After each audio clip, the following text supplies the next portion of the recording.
Do you struggle with drawing the arms and anatomy is a mystery to you? Well, look no further, for I am going to teach you the muscles of the arms in simple steps.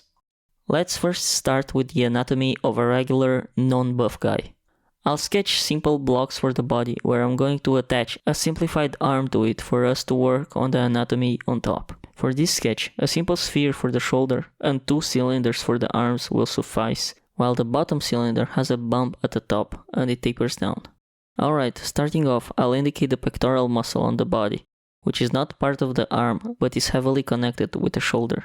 So let's add it on top of the torso. It is this squarish muscle that connects to the shoulder sphere on top, and the bottom part will connect to the bottom side of the sphere. Now, for the shoulder and for the arm, for this regular guy, the muscles we'll add will be a little bit more tight and deflated than the buff guy we will do later. So let's add the shoulder or the deltoid here on the character. The outer part of it, I usually draw it with 3 different lines, one for the top, one for the side, and last one that connects to the arm. Now with 2 other lines, let's go up and around the arm cylinder to connect with the pectorals. Very good. Next, I'll add the tricep, which is the back muscle of the upper arm.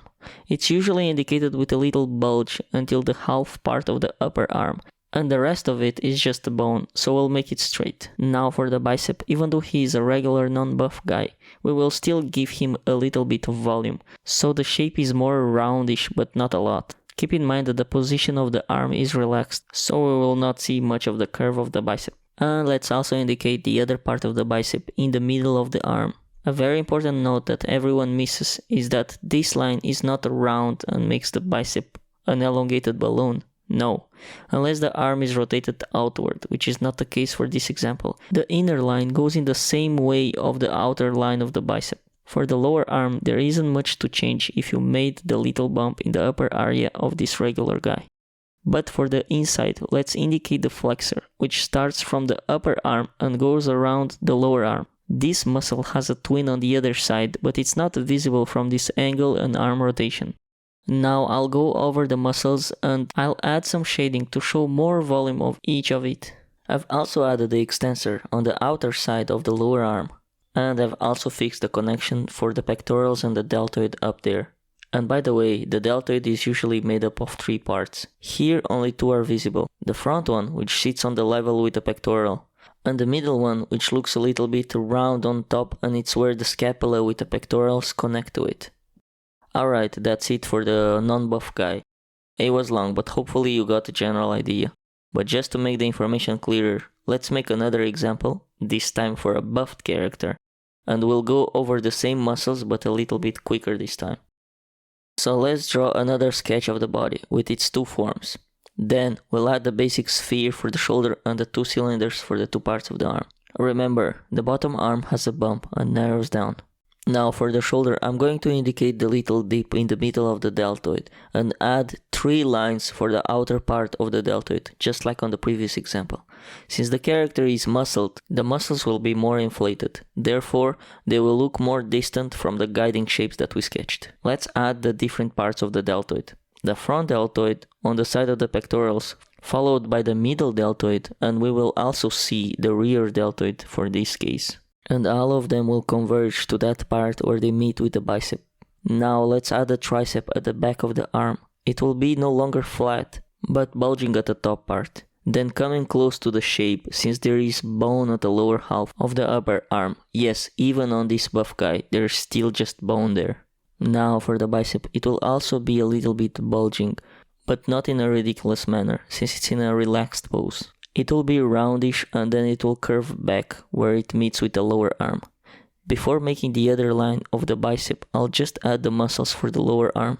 For this one, I'll draw the flexor much bigger and I'll also draw its twin behind it.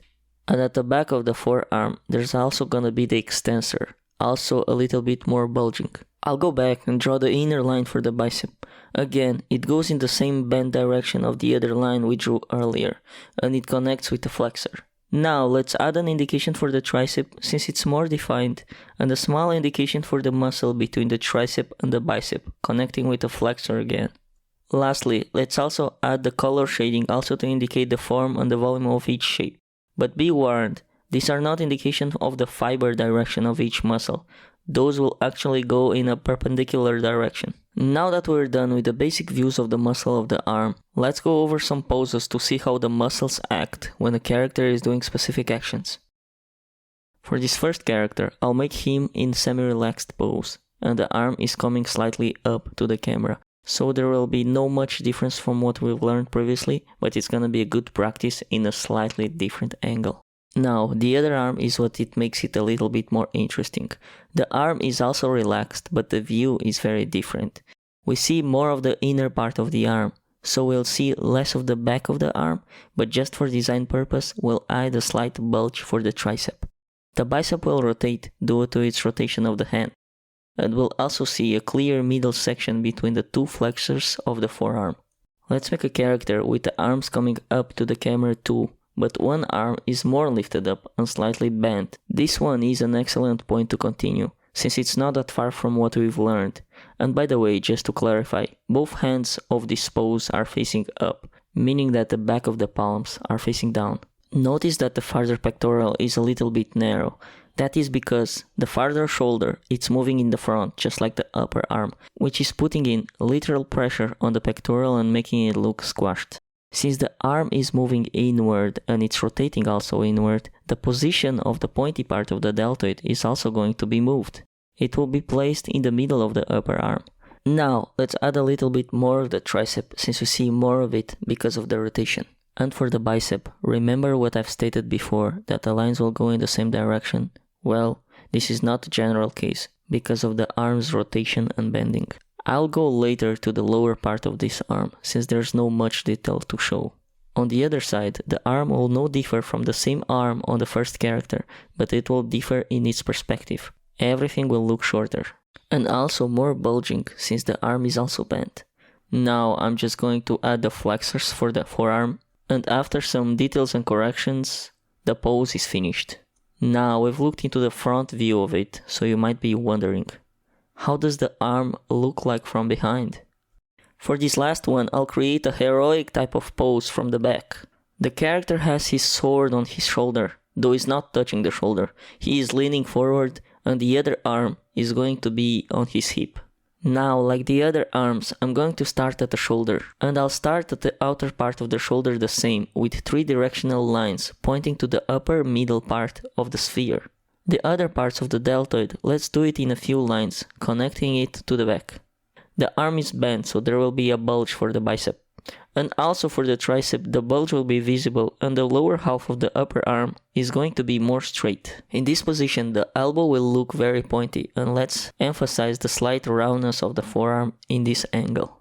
Now let's go back to the elbow and add a definition for the bone, since in this angle it will be clearly visible. Let's add a simple line for the bicep. Since we don't know much of it, it will be relatively close to the other line of it. For the tricep, in this angle, it will look almost like mirroring the line of the bicep. We want to indicate the bulge and how it's sticking out, but also how it fits into the elbow bone. For the forearm, I just indicated the flexor in the interior part, but if you want, you can add the outer one too. Now let's go back to the deltoid. I want to indicate the 3 different parts of it. For this case, the middle section will be rotated outward, so the top curve will look like it's on the back of the character rather than on the top of him.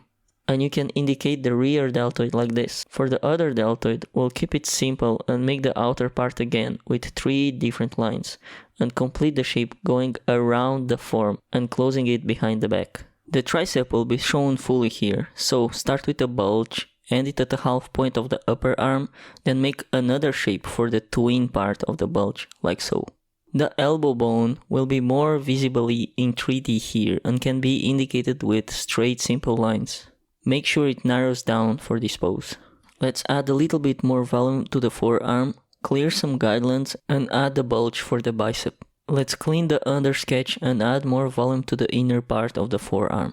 Now we're finished with the lines, but let's add some form contour to make the volumes more visible. And that is it. Thank you for watching this tutorial. I hope you got value out of it, and if you did, please give it a like and subscribe for more videos like this. I really appreciate it. And if you have any tutorial suggestion or you're struggling with something art related, please write it in the comments below. I'll be glad to make a video about it. Alright, See you in the next session.